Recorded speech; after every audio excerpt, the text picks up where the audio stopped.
दोस्ती, गलत फहमियां और छुपा हुआ सच। आखिर इमरान और फयाज के बीच क्या तूफान खड़ा होने वाला है? दूसरे किस्त शुरू करते हैं। तैयार रहे सनसनी के लिए।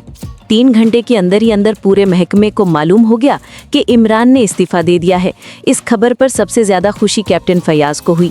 वो इमरान का दोस्त जरूर था, लेकिन उसी हद तक जहां खुद इसके मफाद को ठेस नहीं लगती हो। इमरान के बाकायदा मुलाजमत में आ जाने के बाद से इसका वकार खतरे में पड़ गया था।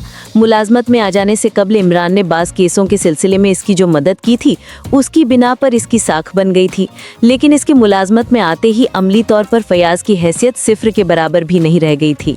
इमरान डियर, फयाज उसे कह रहा था, मुझे अफसोस है कि तुम्हारा साथ छूट रहा है। किसी दुश्मन ने उड़ाई होगी, इमरान ने लापरवाही से कहा। फिर फयाज का शाना थपथपाता हुआ बोला, नहीं दोस्त, मैं कब्र में भी तुम्हारा साथ नहीं छोड़ूंगा। फिलहाल अपने बंगले के 2 कमरे मेरे लिए खाली करा दो। क्या मतलब? वालिद कहते हैं कि मैं अब उनकी कोठी में कदम भी नहीं रख सकता, हालांकि मुझे यकीन है कि मैं रख सकता हूँ। ओ, अब मैं समझा, गालिबन इसकी वजह वो औरत है। फयाज हंसने लगा। हाय वो औरत? इमरान आंखें फाड़ कर बोला, तुम मेरे बाप को बदनाम करने की कोशिश कर रहे हो। Shut up you fool. मेरा मतलब ये नहीं था, बिल्कुल शट अप। अब्बा जी सुन पाए तो तुमसे भी इस्तीफा लिखवा लें, खबरदार होशियार। तुम मेरी बात का जवाब दो, कमरे खाली कर रहे हो या नहीं? यार बात दरअसल ये है कि मेरी बीवी, क्या वो औरत भी तुम्हारे साथ ही रहेगी? इसका नाम रोशी है। खैर कुछ भी हो, हाँ तो मेरी बीवी कुछ वार समझेगी। क्या समझेगी? यही कि वो तुम्हारी दास्ता है। हाय लाहौल वाला कुव्वत, मैं तुम्हारी बीवी की भी इज्जत करता हूँ। मैं उस औरत के बारे में कह रहा था। फयाज झींपा भी और झिल्ला भी गया।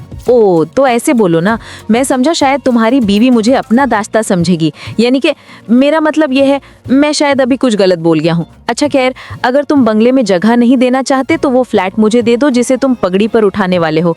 क्या? पर कैसा फ्लैट? फयाज चौंक कर उसे घूरने लगा।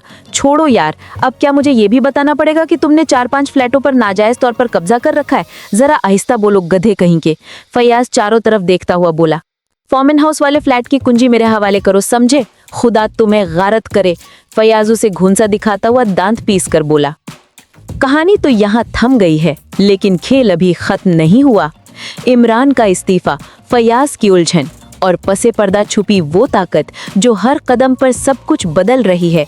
अगर आप इस सस्पेंस से लुत्फ अंदोज हुए तो चैनल को सब्सक्राइब कीजिए, बेल आइकन दबाएं ताकि अगली किस्त का धमाकेदार राज सबसे पहले आप तक पहुंचे।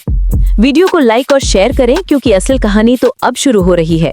मिलते हैं अगले मोड़ पर।